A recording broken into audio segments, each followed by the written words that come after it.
এই যে একটু সামনে গেলেই যে জায়গাটা, এই যে আপনারা দেখতে পাচ্ছেন ফ্রেমে কত সুন্দর মনোমুগ্ধকর একটি ন্যাচারাল দৃশ্য, প্রাকৃতিক দৃশ্য দেখতে পাচ্ছেন। অপর পাশে খুব সবুজ শস্য শ্যামল টিলা পাহাড়, আসলে যেখান দিয়ে উভয় পাশে সবুজের মাঝখান দিয়ে এই সুন্দর একটি রাস্তা।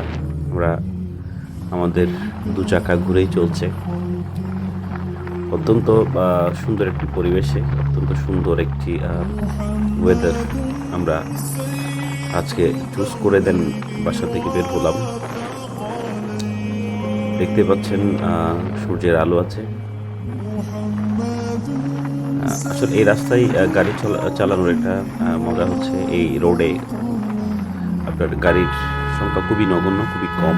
আপনি আরামসে ধীরে সুস্থে গাড়ি চালাইতে পারবেন। তবে একটা বিষয় খেয়াল রাখতে হবে, যেহেতু গ্রামীণ রোড, গ্রামীণ রাস্তা, যে লিঙ্ক রোড যেগুলো আছে সেগুলোতে একটু সচেতন থাকতে হবে। কারণ সেগুলো থেকে হুটহাট গাড়ি বের হয়ে যায়, বিভিন্ন ছাগল গবাদি পশু বের হয়ে যায়।